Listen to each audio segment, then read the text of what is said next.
Yo lo hago nuevo, siempre. Pero tengo que hacer un resumen de esas unidades, marcarle a ustedes en lo que ustedes se van a enfocar para que no estén leyendo todo ese compendio de materiales y no sea lo que ustedes necesitan. Yo les digo tal cosa, tal cosa, tal cosa para el examen. Entonces, hoy vamos nosotros a compartir la pantalla y vamos a empezar a ver esta unidad, que es la unidad 3, aunque dice 2, es la 3. Aquí por lo menos está bien. Vamos a hablar de el auditor predecesor y el sucesor. ¿Qué datos se necesitan?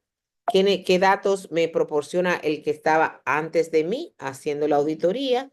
Y yo, cómo continúo dándole seguimiento a todo lo demás. Vamos a ver aquí definición de lo que es el auditor predecesor y cuál es el auditor sucesor. Vamos a hablar también de la comunicación que debe de haber entre nosotros y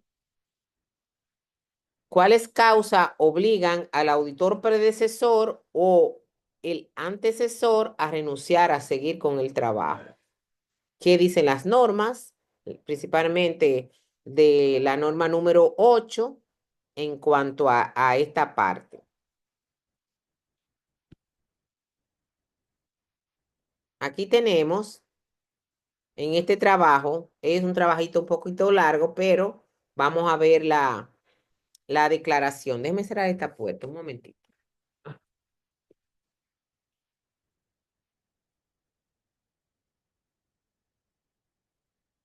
Vamos a ver si aguantamos un poquito el calor.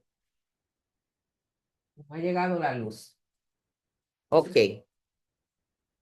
Aquí, en esta declaración, nos dice, la declaración de las normas de auditoría internacionales, dice que el auditor predecesor y su sucesor, cuando un cambio de auditores ha ocurrido o está en proceso, esto de auditor predecesor significa al auditor que ha renunciado al trabajo de auditoría o, o al que de alguna forma se le ha dicho que ya no va a seguir auditando a la empresa. Ese es el predecesor. Entonces, el término de auditor sucesor se refiere al auditor que ha aceptado este nuevo encargo de trabajo, ¿verdad? Y o lo han invitado en la empresa a que haga una propuesta de lo que él puede hacer, en qué tiempo lo va a hacer, cuáles van a ser sus honorarios y todo lo demás. Esta declaración se aplica también a un auditor independiente que ha sido contratado o está por ser contratado para examinar los estados financieros de la empresa. Recuerden que este documento es un documento preparado por Estados Unidos, ¿verdad? Y en Estados Unidos, la base contable son los principios de contabilidad generalmente aceptados.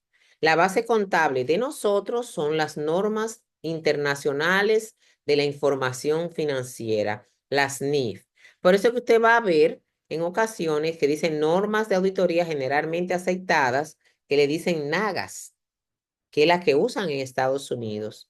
Nosotros usamos las NIAS. Pero en este tema de predecesor y de sucesor, lo tratan de igual forma. Y este es el documento que pusieron en la escuela de contabilidad para que nosotros tratemos el tema de sucesor y predecesor.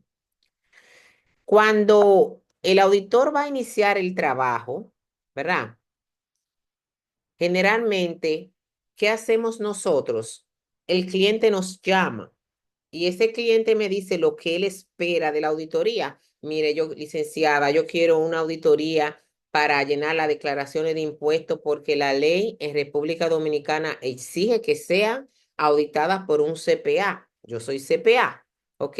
Entonces, él me dice lo que quiere que yo haga, me dice cuándo puedo iniciar el trabajo y cuadramos algunas formalidades. Otra cosa que yo le exijo al cliente es que me gustaría recorrer la empresa con él, a ver cuántos departamentos hay y a ver, hacerme un juicio superficial de cómo se manejan las operaciones dentro del negocio. Eso se llama visita inicial. Entonces, luego que yo hago esa visita inicial, cuadro algunas cosas con el futuro cliente, entonces yo preparo lo que se llama una carta de compromiso. Entonces, en esa carta de compromiso, ya yo más tranquila, le puntualizo que esta auditoría se va a hacer de esta forma, cumpliendo con las normas internacionales de información financiera y cumpliendo con las NIAs, ¿verdad? Que el trabajo estimado puede ser 60, 70 horas y que mi tarifa por hora es tanto, ¿verdad? Ahora bien, yo le especifico bien que yo no he evaluado el control interno, por eso el control interno está en el tema anterior. El auditor necesita evaluar el control interno para él saber la magnitud de las pruebas que va a levantar. Si el control interno es débil, entonces yo voy a tener que buscar más evidencia, lo que conlleva más trabajo. Entonces, yo le digo que yo no he evaluado el control interno, pero con lo que yo pude apreciar por la visita inicial, yo tengo un tiempo estimado, el cual va a ser ratificado a la medida que yo voy encontrando o haciendo la auditoría. Se lo especifico para que después, usted me dijo 40 horas. No, no, no, no, no, no. Probablemente. Pero al yo encontrar tantos detalles de falta de control interno, esto se puede extender o se puede deducir si se puede hacer en menor tiempo, porque uno tiene que tener integridad para hacer el trabajo y objetividad, ¿verdad que sí? Entonces, el auditor sucesor va a iniciar su trabajo con una comunicación que se llama carta de compromiso.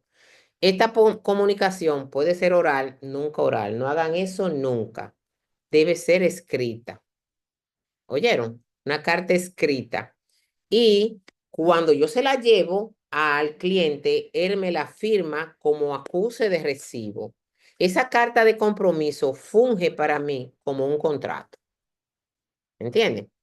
Entonces, eh, dice, el auditor predecesor y el sucesor deberán guardar con la confidencialidad que el caso requiera la información que nosotros necesitamos y esta obligación es necesaria aun cuando el sucesor acepte o no el trabajo. O sea, la empresa tiene que ser como un canal entre el auditor que estaba anterior a mí y yo que voy a ser la nueva contratada, porque hay informaciones que él me va a tener que pasar a mí y el cliente tiene que autorizar al auditor predecesor a que me dé esa información a mí. ¿Entienden? Si terminan en buenos términos, porque si terminan en malos términos, el cliente me va a decir, no, yo no quiero hablar con ese hombre o con esa con mujer. Entonces yo tendría que hacer un trabajo más profundo porque no tengo nada nada más tengo el informe que le dio el predecesor al cliente y eso quizá no es suficiente para yo continuar la auditoría. Tendría que hacer como yo misma hacer mi archivo de nuevo. ¿Ok? ¿Qué comunicaciones debe haber entre el auditor predecesor y el sucesor? Es un procedimiento necesario que debemos de realizar, ¿verdad? Porque hay que hacer algunas preguntas en vista de que estas podrán servir de ayuda o me pueden ayudar a mí a decidir si acepto o no el trabajo. Porque puede ser que el problema no sea el auditor predecesor, el problema puede que sea el cliente, que él quiere la auditoría para cumplir con la ley, pero no quiere suministrar la información necesaria para yo hacer mi trabajo. Entonces, yo comunicándome con el auditor predecesor y viendo su informe, imagínense que él haya dado un informe, un informe negando su opinión, porque no le dieron la documentación que él requería. Entonces, yo tengo que hablar con él. Y él me va a decir, mira, tú vas a pedir esto, esto y esto, y nunca te lo van a dar, nunca te lo van a dar a tiempo, o si te lo dan inconcluso. y todo lo demás. Entonces ya, cuando yo vaya de nuevo a hablar con mi cliente, con el futuro cliente, yo le voy a decir, mira, según la opinión que está dando el auditor anterior, él se negó la opinión porque ustedes no le dieron los documentos. Si ustedes no me van a dar los documentos a mí tampoco, yo no puedo aceptar este trabajo. O sea, que no es que él me está revelando información confidencial, sino que él me está diciendo por qué él negó su opinión en el informe. Entonces yo tengo que hacérselo saber al futuro cliente, que yo también se la voy a negar si él no me da esa documentación. El auditor sucesor debe explicar a su cliente en perspectiva la necesidad de hacer preguntas al auditor anterior y deberá obtener permiso del futuro cliente para ir a hacerlo. No es que yo voy a llamarlo por teléfono, oye, dime, ¿qué fue lo que pasó? Que ya tú no vas a ser auditor de Brugal y compañía sin que el cliente lo sepa. El otro me va a decir, pero licenciada Colombo, usted sabe que yo no puedo hablar de esa auditoría si no tengo permiso escrito de Brugal y compañía. Pero tú y yo somos pana. No, aquí no hay pana. Yo no puedo violar esa norma ética de la información confidencial del cliente. Tú sabes que me pueden llevar a los tribunales por eso. Ah, está bien, ok. Entonces yo me pongo, dije, guapa con él, ¿verdad? Eso soy yo más o menos chabacanamente diciéndole lo que podría traerle un problema al auditor predecesor si habla de Brugal y compañía sin un permiso escrito por el cliente. ¿Ok? Entonces, excepto por lo establecido en el Código de Ética Profesional, a un auditor le está prohibido revelar información confidencial obtenida en el curso de su trabajo, a menos que el cliente lo autorice. Está clarito eso. Esa norma, voy a buscar el número de la norma para decírselo en un momentico. Se lo digo de una vez para que ustedes sepan que las normas éticas del auditor están escritas y esta norma de información confidencial del cliente, déjenme buscársela, es la norma, le voy a decir el número y le voy a mandar un documento donde ustedes pueden cerciorarse de eso. Déjenme ver, aquí está.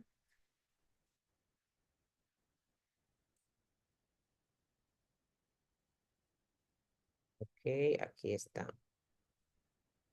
Eh, publicidad, la norma 301.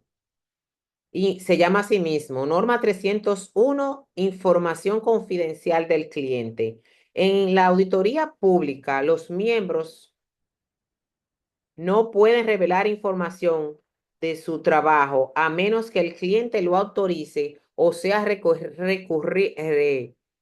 requerido por un juez. Oigan eso. Entonces, si usted se pone a hablar, ya usted sabe que va a tener, puede ser llevado a los tribunales porque violó la regla número 301. Por tanto, el auditor sucesor deberá pedir a su cliente que le autorice al auditor anterior a que responda en su totalidad a las preguntas que yo le voy a hacer. Si el cliente en perspectiva rehúsa responder o limita la respuesta del auditor anterior, el auditor sucesor debe preguntar por qué usted no quiere que él hable conmigo, ¿verdad?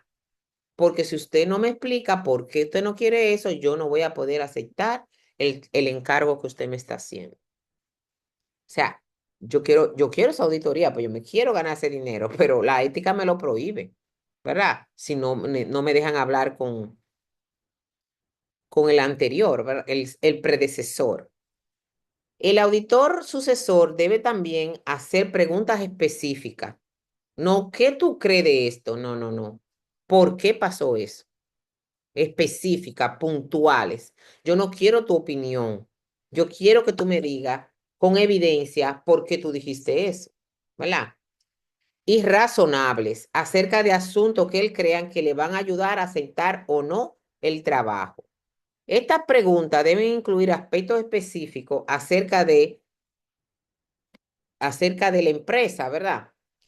El auditor predecesor debe responder pronta y totalmente sobre hechos conocidos por él a las preguntas razonablemente efectuadas por quien lo va a suceder o quien lo va a sustituir. Sin embargo, si él decide, debido a ciertas preguntas que él considera que va más allá de lo que debe de hacer el sucesor, él puede decir, esa pregunta yo no te la puedo responder.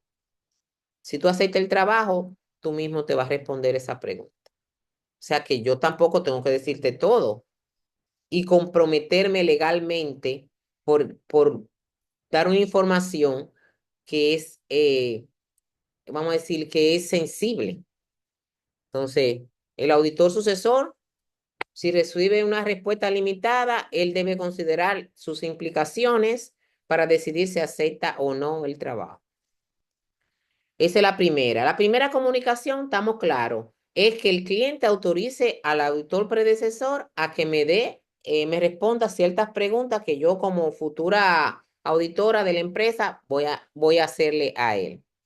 Otra comunicación es que cuando un auditor va a sustituir a otro, debe, el que va, yo que voy a ser nueva, debo además de hacer las preguntas, obtener evidencia suficiente y competente para yo poder expresar una opinión sobre los estados financieros que yo me he comprometido a examinar, así como que voy a aplicar las normas internacionales de contabilidad, las normas internacionales de la información financiera, las NIF, y voy a aplicar las NIAS para yo hacer mi trabajo. Eso es otra comunicación. Hago preguntas específicas acerca de asuntos que el sucesor podrá necesitar, como por ejemplo, un ejemplo, la empresa Brugal y Compañía tiene una demanda en los tribunales por un grupo de empleados que ellos despidieron por más de 40 millones de pesos. Y ya en primera instancia, Brugal fue condenado a pagar esa deuda. Yo que entro nueva, necesito que el auditor predecesor me actualice de esa situación, ¿verdad? Entonces, pero también él me puede decir a mí, comunícate con los abogados de Brugal y ellos te van a poner al día de esa situación. Lo que sí yo te puedo decir es que ya en primera instancia, Brugal fue condenado. Ahora, ¿cómo va el caso? No sé. Tienes que hablar con los abogados de Brugal. Ya él me actualizó hasta donde él podía llegar. ¿Entiendes? Que no es que tampoco él me tiene que hacer mi trabajo, yo tengo que hacer mis diligencias. Entonces, ¿qué yo hago?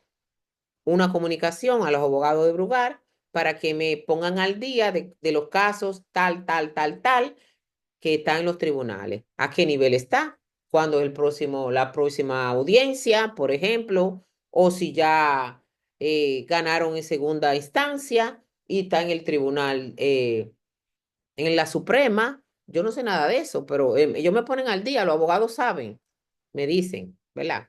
Cuando ya un caso en los tribunales ha sido condenado en primera instancia, ya el 50, ya vamos a decir el 33.33%, la empresa está en peligro.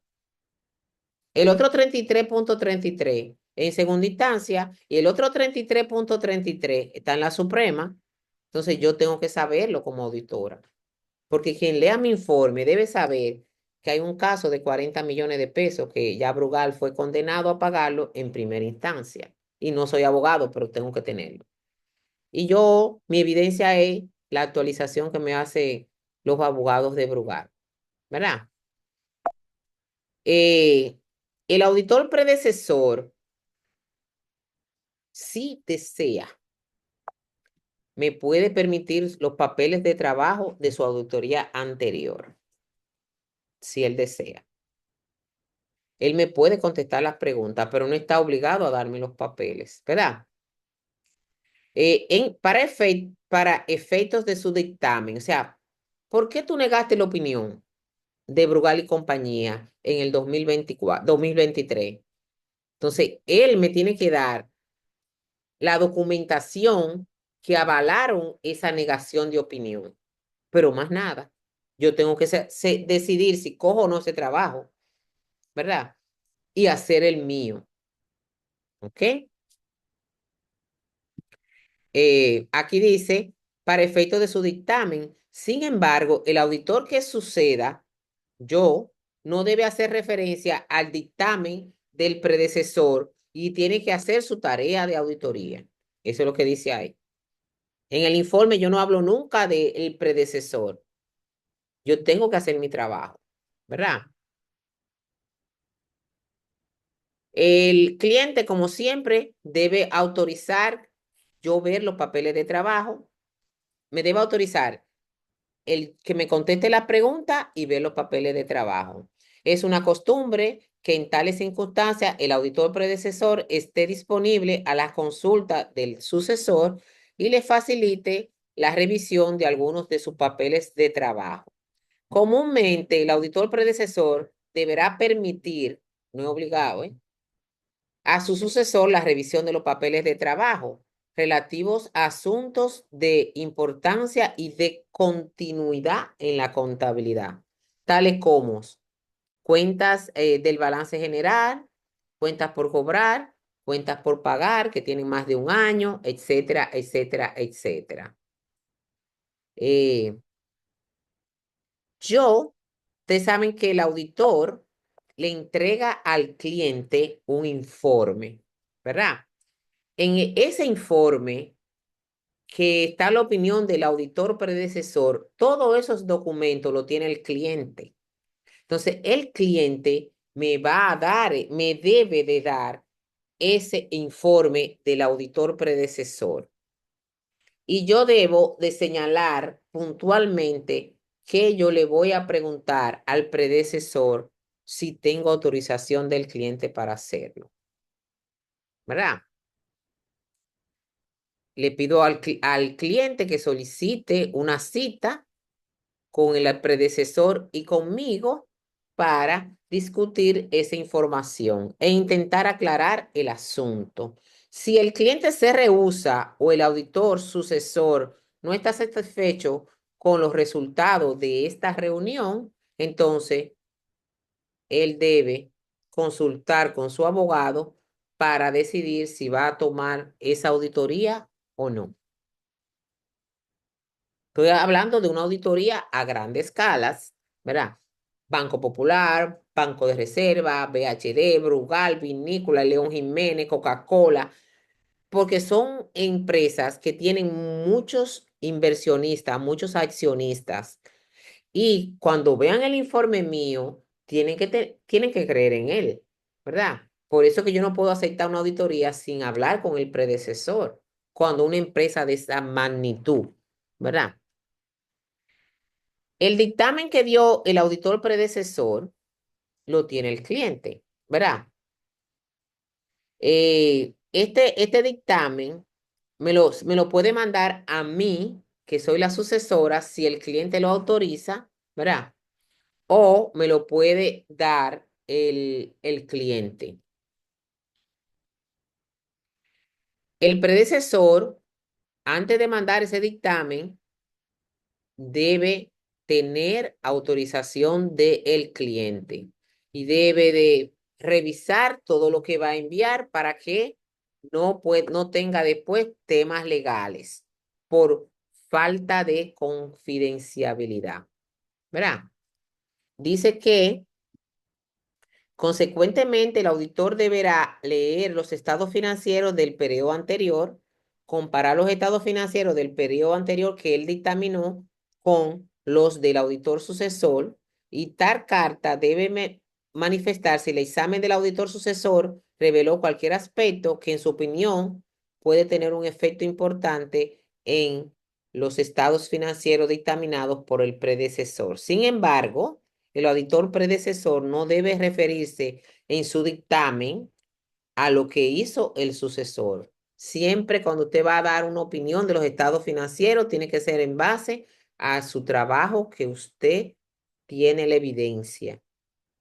Yo puedo ayudarme a auditar los estados financieros, pero yo no puedo mencionar la empresa anterior que hizo la auditoría, para nada. Eso es para yo hacerme un juicio, ¿verdad? Dice que hay algo importante que se llama la resolución subsecuente de una incertidumbre. ¿Qué es una incertidumbre? Cuando tú no puedes opinar con propiedad sobre un hecho, porque puede pasar algo que cambie los resultados.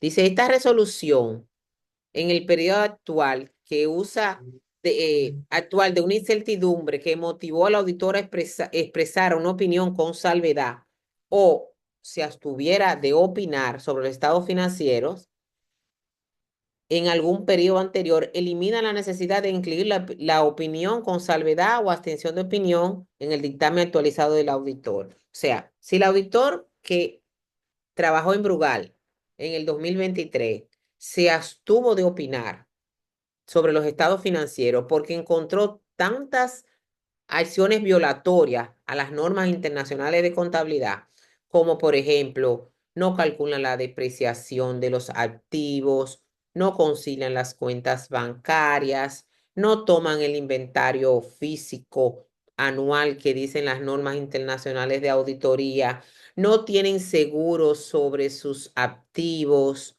no tienen, muchos de sus empleados no están en la seguridad social, ya van 5 salvedades que yo encontré.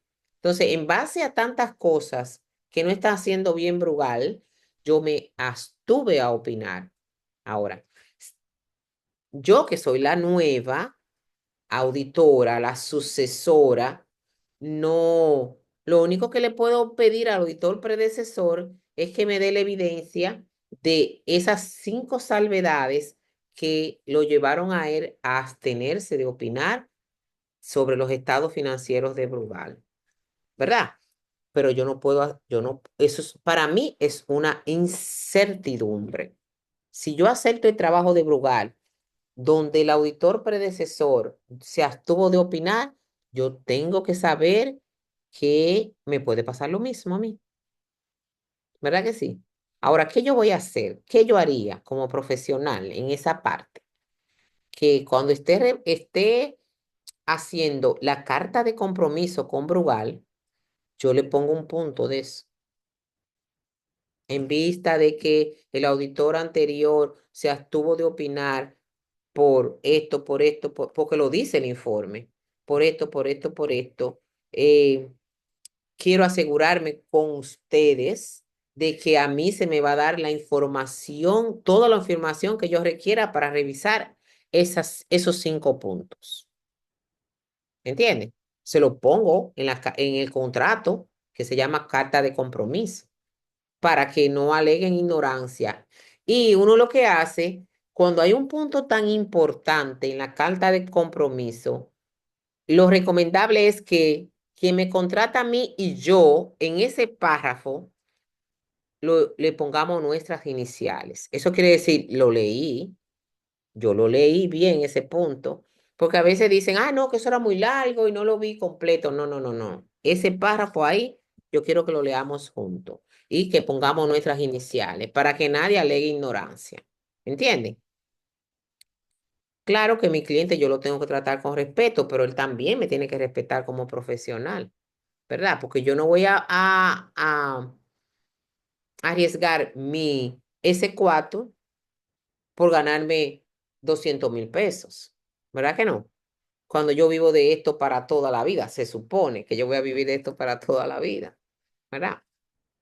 Entonces, esas son parte de las resoluciones. Yo no las voy a leer todas. Yo después de esta página, aquí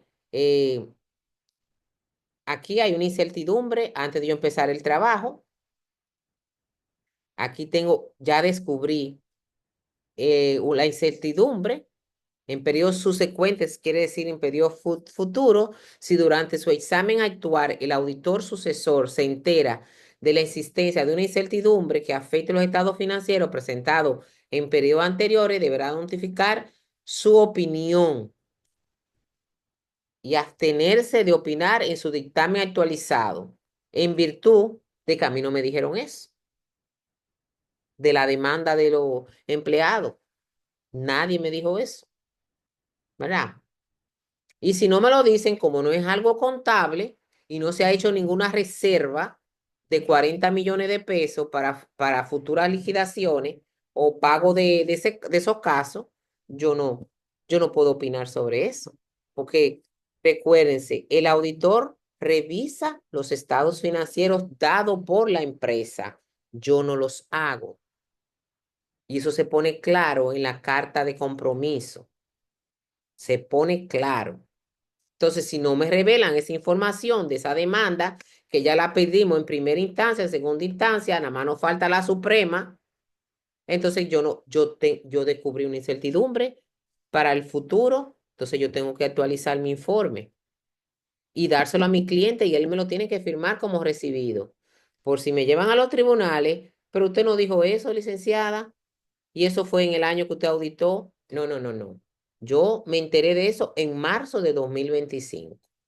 Y cuando me enteré de esa incertidumbre, arreglé mi informe y se lo llevé al cliente y él lo recibió. Mírelo aquí, si no estoy condenada. Así que hay que tener cuidado, mucho cuidado. Si yo me entero de esa incertidumbre, luego de haber dado el informe, yo tengo que reestructurar mi informe. Ustedes van a leer eso tranquilito en su casa. Aquí, por ejemplo, dice una reestructuración.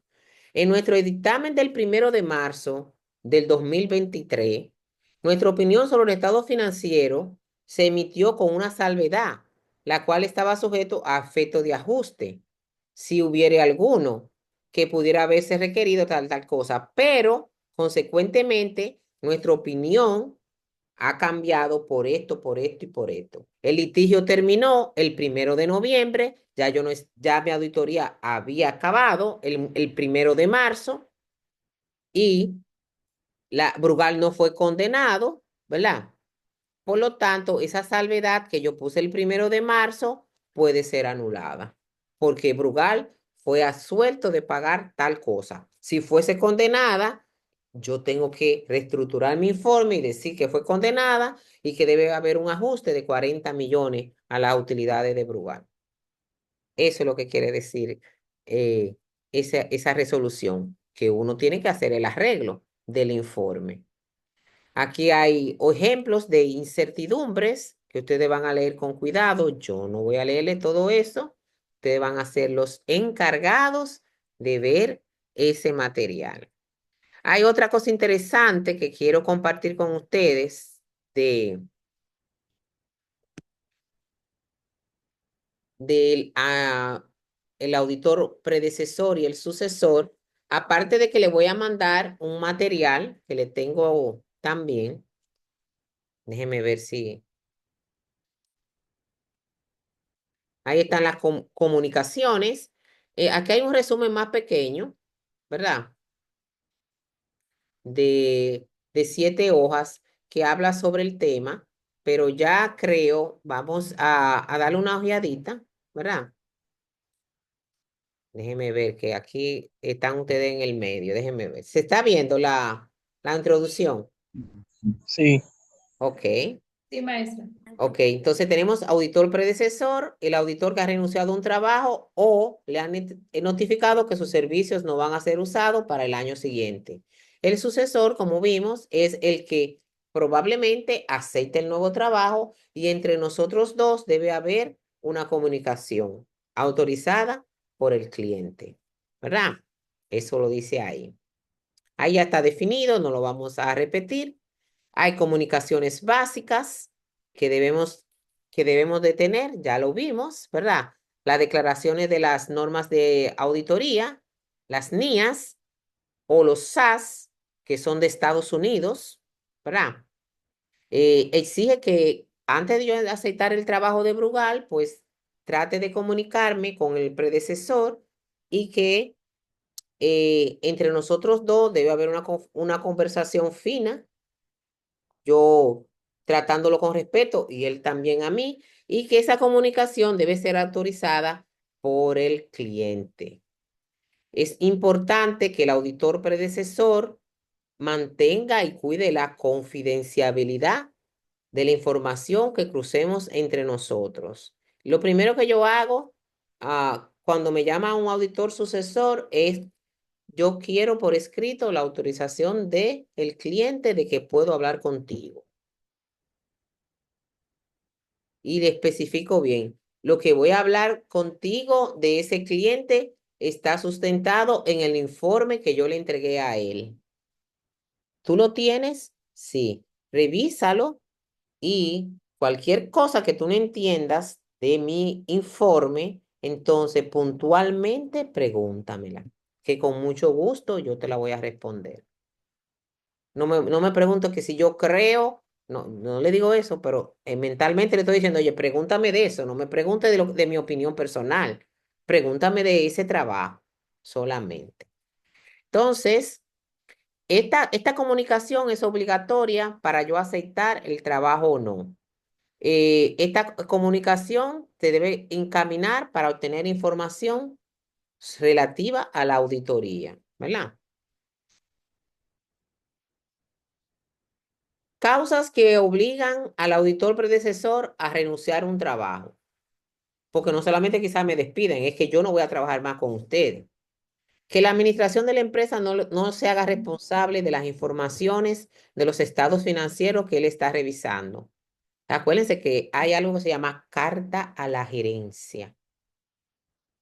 No sé si han escuchado de hablar de ella. Carta a la gerencia. En esa carta a la gerencia, yo le especifico claramente que los estados financieros están preparados por la empresa y que son responsabilidad de ella. Que mi trabajo como auditora independiente consiste en revisar que esos números que están en ese estado que usted preparó están sustentados en bases reales. ¿Y cómo yo hago eso, profe? Con la evidencia. Dice que en el Banco Popular hay 1 millón de pesos en un certificado financiero al 31 de diciembre de 2024 y que la cuenta corriente al 31 de diciembre su balance es de 740.000. ¿Qué yo tengo que hacer? Una carta al Banco Popular para que me confirme esos datos. Aparte de la carta de Banco Popular, tengo que buscar la conciliación bancaria del 31 de diciembre, a ver si da ese número. Ay, nosotros nos conciliamos desde octubre. Y entonces, ¿cómo es? Tú pusiste ese número ahí. Porque el banco dice que yo tengo ese balance. Pero usted sabe, licenciado, que hay cheques en tránsito, que hay cargos bancarios, ¿verdad? Hay depósito en tránsito. Entonces, ¿cómo usted toma bueno y válido lo que dice el banco? Yo quiero la conciliación. Yo quiero la conciliación. Sin conciliación, eso es un punto de auditoría. ¿Entienden? O sea, ese es el trabajo del auditor. Revisar los estados financieros que preparó la empresa. Si ella no se hace responsable de esos números que está ahí, yo no puedo seguir trabajando con ustedes. Que la administración de la empresa trate de dirigir o limitar el alcance de mi trabajo. No, yo no le puedo dar las actas de asamblea. ¿Qué son las actas de asamblea? Cuando se reúnen los accionistas, todo lo que se habla se levanta en un acta. ¿Verdad? Entonces, esas actas, a mí como auditora, yo las necesito saber, verlas, a ver qué decisiones tomó el consejo y qué está haciendo la administración en cuanto a la reserva para cuentas incobrables, en cuanto a la reserva para las futuras liquidaciones, en cuanto a qué decidió la empresa con la bonificación. Porque tienen 3 años teniendo beneficio, pero nunca han pagado la bonificación que dice el Código de Trabajo. No se habló de eso en el consejo. Entonces, si no me quieren dar las actas, él me está limitando el alcance de mi trabajo. Porque la ley que dice que hay que dar el 10% de bonificación a los empleados, aunque sea 3 pesos que toquemos cada uno, la empresa la está violando. ¿Y si demandan a la empresa y ven mi informe de auditoría que yo no hablo de eso? ¿Eh? Yo soy que voy para los tribunales. Entonces, ¿verdad? Tengo que tener mucho cuidado. Mejor renuncio. Niego mi opinión, digo por qué negué mi opinión y me salí de ahí. Ahora yo cobro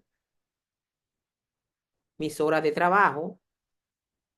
Si yo trabajé 20 horas y a las 20 horas desistí, 20 horas por 2.000, por ejemplo, si esa es mi tarifa, y hay que pagármela. Yo traté, pero no pude. Pero trabajé 20 horas. Págueme mi honorario. No, que no te voy a pagar. Carta de compromiso para los tribunales. Y ahí le voy a decir por qué, ante un juez, por qué yo negué mi opinión. Y nadie quiere eso. Ninguna empresa quiere verse en los tribunales. Y menos por eso, ¿verdad? Así que me van a pagar mi honorario tranquilita. Pero hay que tener conocimiento, ¿verdad? Que la empresa, la administración viole constantemente el sistema de control interno que la empresa ha establecido. Que hay que conciliar la cuenta todos los bancos mensualmente, que hay que hacer un arqueo de caja chica por lo menos 3 veces al mes, que hay que cuadrar, que hay que depositar todas las ventas diariamente en el banco. Lo viola 1 año, 2 años, le decimos lo mismo y sigue haciéndolo, pues entonces renuncie, que no le están haciendo caso, ¿verdad? Que los estados financieros que se están auditando contengan informaciones falsas o distorsionadas. O sea, yo tengo las ventas, según los reportes de los cuadres de caja, que son 9 millones de pesos. Pero cuando los estados financieros yo la cruzo la información, dice que fueron 5 millones, porque eso fue lo que ellos declararon en el IT1. ¿Un problema? ¿Por qué? Porque eso es lo que si usted analiza la cuenta de banco, en depósito hay 9 millones, pero en los estados están diciendo que es 5, y en el IT1 la DGI llega ahí esa información, y es una información falsa. O sea, yo me estoy dando cuenta que yo me estoy poniendo en peligro. Entonces yo prefiero renunciar al trabajo, ¿verdad? Que los funcionarios y los empleados de la empresa no me dan los datos ni los documentos que yo necesito para hacer mi auditoría. Que hay un desacuerdo entre la administración y el auditor para aplicar los procedimientos de auditoría que yo tengo que utilizar para hacer mi trabajo.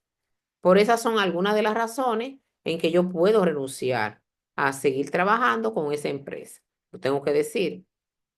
Una adecuada comunicación entre el auditor predecesor y sucesor es que debo tener el permiso. Lo primero es que debo tener el permiso del cliente. Ahí no lo dice, pero yo se lo digo.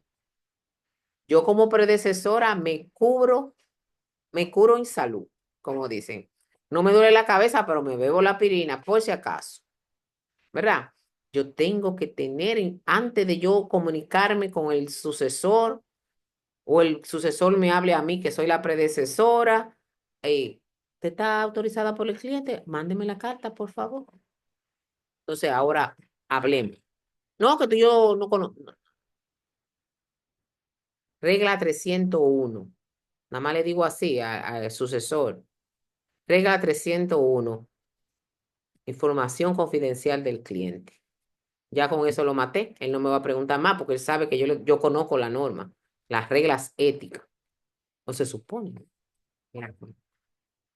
El auditor sucesor cree que hay un error en los estados financieros sobre los cuales el auditor predecesor emitió su opinión. En ese caso, como yo tengo el informe que él hizo y lo he revisado, veo que quizá él cometió un error. Entonces yo hablo con él, con el permiso del cliente. Le digo, mira, aquí yo creo que tú hiciste esto, esto y esto. Entonces me va a decir, no, porque esto es lo que va, porque esta empresa es especial, es una ley de zona franca o una ley de incentivo a las leyes de la frontera, que tú no la estás tomando en cuenta, que dice esto, esto y esto. Ah, ok, perfecto. Ven, como si los dos somos profesionales, podemos comunicarnos. La carta de abogado. ¿Qué es una carta de abogado? Es una comunicación que yo necesito en el cual, como vimos, los abogados de Brugar me confirman que hay un litigio entre un grupo de empleados y la compañía y a qué nivel vamos. Yo no soy abogada, pero necesito esa comunicación. Y le digo ahí, al final, la gerencia es la responsable de establecer políticas y procedimientos para evaluar y registrar los litigios y demandas que afectan a la empresa. Eso se llama en contabilidad contingencia.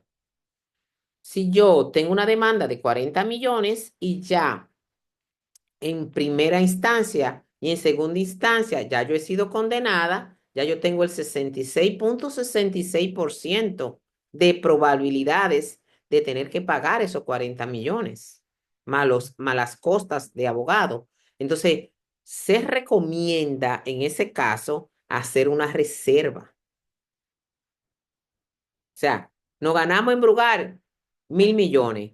Hay que reservar 40 millones, porque ya en dos instancias hemos sido condenadas. Entonces, se recomienda, aunque es una contingencia, que puede que sí o que no, estamos más para allá del 50%. Entonces, yo como auditora recomiendo que se haga una reserva para los casos que están en los tribunales ya condenados en primera y segunda instancia en base a la carta de abogado. Ya con eso yo me cubro en salud, ¿verdad? El auditor independiente debe obtener información acerca de si hay hechos contingentes que pueden afectar en el futuro la posición de la empresa. Pero eso va a ser en base a esa carta de abogado. ¿Qué debe tener esa carta? Obtener de la gerencia un detalle y evaluación de los litigios y demandas más importantes que hay a la fecha de la auditoría, discutir con la gerencia las políticas y procedimientos que se aplican cuando tú tienes una condena en dos de los tribunales que hay en el país, en las instancias, ¿verdad?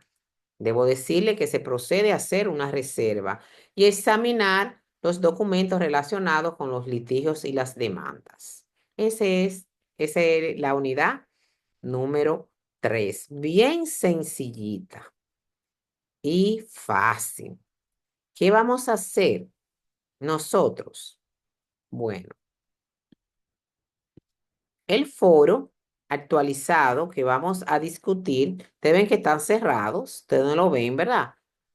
Estos foros, yo me voy a quedar ahora trabajándolos para podérselo subir, ¿verdad?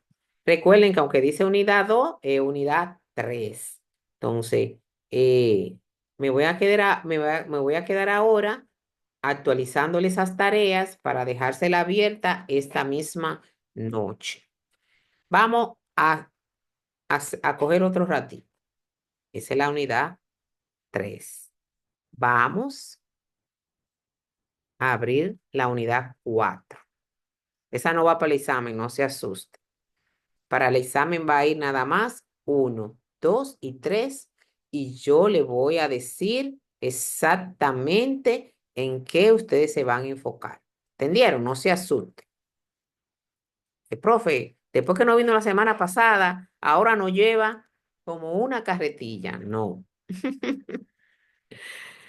Aquí vamos a hablar de algo bien interesante, que es el auditor interno y el auditor externo, en la unidad número 4. Aunque dice 3, vuelvo y les repito lo mismo, porque después, profe, ya ustedes saben. Yo quiero que estemos claritos en eso, ¿verdad? La auditoría tiene tres ramas donde se puede aplicar nuestro trabajo. ¿Quién se acuerda de esas tres ramas? Profe, vamos a ver. ¿Quién se acuerda?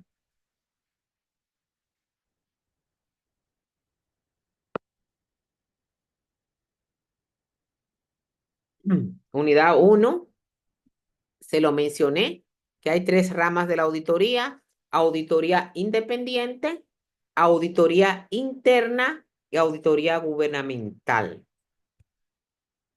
La auditoría independiente es la que es realizada por un CPA, que es un auditor público autorizado, un licenciado en contabilidad que ya tiene permiso del Estado Dominicano para trabajar a través de un exequatur.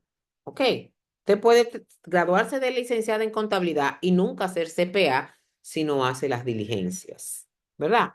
Entonces, si usted no tiene ese cuatro, usted no puede ser auditor independiente. El auditor independiente no trabaja para la empresa que está revisando. Es el que hace la auditoría financiera. El auditor interno, todo lo contrario, es un asalariado de la empresa y su objetivo principal es revisar que la empresa cumpla con los controles internos que ha determinado la dirección general de la empresa. Ese trabaja para la empresa, es un asalariado, aunque tiene normas éticas y hay un instituto de auditoría interna. Cuando tú trabajas para una empresa, no te puede llevar a los tribunales porque tú trabajas mal. Lo que tiene que hacer es despedirte, ¿verdad? Mientras que un auditor independiente, cuando hace un trabajo deficiente que afecta a la empresa, puede ser llevado a los tribunales, porque el auditor independiente tiene fe pública, el auditor interno no tiene fe pública. ¿Ok?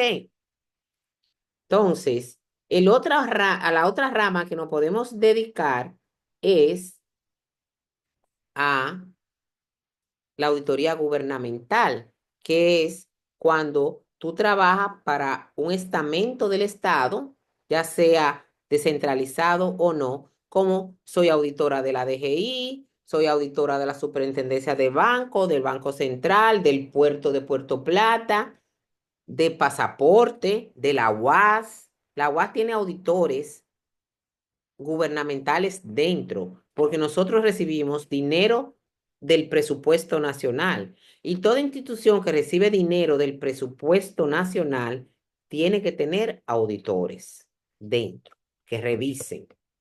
Entonces, si yo trabajo para un estamento del Estado, soy auditor gubernamental, no tengo fe pública. Entonces, aquí vamos a ver hablar de la posición del auditor externo y el auditor interno frente a la auditoría. ¿Ok? Ahí está el material, ¿verdad? Un material que tenemos ahí, tampoco es tan largo. Yo quiero que ustedes, luego de esa explicación, ¿verdad? De las ramas de la auditoría, se lean este material sobre la posición del auditor externo y el auditor interno. ¿Cuál es la diferencia? ¿Verdad? Porque usted puede ser como, al nivel que ustedes están, usted puede ser contratado como auditor interno de la cooperativa La Altagracia. Ahora, esos auditores de los bancos tienen sus normas que emite el banco, que emite la superintendencia de banco, pero en caso de las auditorías, la institución que los vigila se llama IDECOP. O sea, no voy a entrar bancos, porque los bancos tienen su ley, una ley especial. Vamos a hablar de Baldón, que es una empresa ordinaria, que no tiene una ley especial. Entonces, el auditor interno de Baldón puede ser usted. Entonces, usted tiene que saber que este papel de este auditor interno es determinado por la administración y sus objetivos difieren del auditor externo, quien es contratado para que opine de forma independiente sobre los estados financieros. Entonces, hay una diferencia abismal entre la auditoría interna, que es un asalariado, y la auditoría independiente. No dije que una es mejor que otra. Bueno, a mí me gusta tener mi dinero seguro. Yo tengo que contar con mi sueldo, porque yo no puedo estar que si consigo una auditoría por aquí, si tengo tres, después no tengo nada. No, yo voy a ser auditora interna. Perfecto. Usted es un alma libre, ¿verdad? Y aquí puede ganar un poquito más de dinero en la auditoría independiente. Tiene experiencia, tiene juicio crítico. Me voy para la externa, me voy a arriesgar, ¿verdad que sí? Entonces, eso va a depender de la personalidad del licenciado en contabilidad, en lo que se va si yo estoy bien conectada con el gobierno y me consiguen auditora de la superintendencia o trabajar en la Cámara de Cuentas, ya usted sabe, estamos hablando de dinero ahí. Entonces, me voy para lo político. Perdón, para lo gubernamental. Escúcheme que dije político. Pero ahí no llega todo el mundo. Entonces, este material donde tenemos el alcance de la auditoría interna, yo quiero que ustedes lo revisen porque también voy a actualizarlo para que lean el material y puedan participar en el foro. Entonces ya para la semana que viene, lo que vamos a hacer son algunas puntualizaciones de esta unidad, de que también es tan bonita y sencillita como la unidad anterior del autor predecesor y sucesor. No es tan difícil. De todas las unidades que tenemos, que hemos hablado, la más complicada para mí, para ustedes, es la del control interno, por el coso. ¿Entienden? Que es algo que se usa a nivel internacional y que todavía nosotros en nuestro país no hay muchos expertos. Entonces, por eso es que ese tema es quizá el que ustedes deben ponerle un nivel más de atención que el tema número 2, que es el control interno. Pero después yo creo que los temas que hemos ido viendo no son tan difíciles al nivel que ustedes están de auditoría 3. ¿Tienen alguna pregunta para yo quedarme para subirle las tareas? ¿No? Voy a tomar una foto. Ah, le voy a mandar ahora al grupo.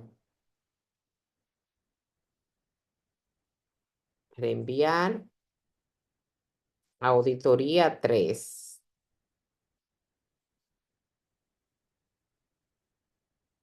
Las normas éticas. Un resumen de las normas éticas que debe tener el auditor. Entonces, para que, aunque se lo dieron en auditoría 2, por si acaso se le ha olvidado, ustedes le den una chequeadita. Este es un resumen. Estoy buscando la otra foto porque la tengo en foto aquí. Y le voy a mandar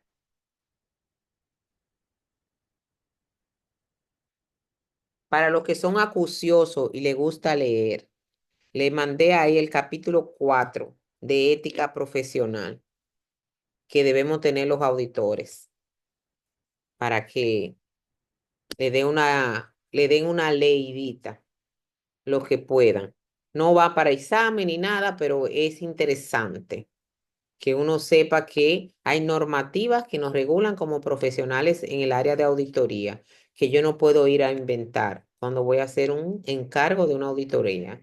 Y la más peligrosa, la auditoría financiera, que es realizada por un CPA.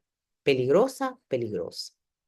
Así que si no tienen más preguntas, me voy a quedar trabajando con ustedes y le voy a avisar por el chat que ya las tareas están disponibles.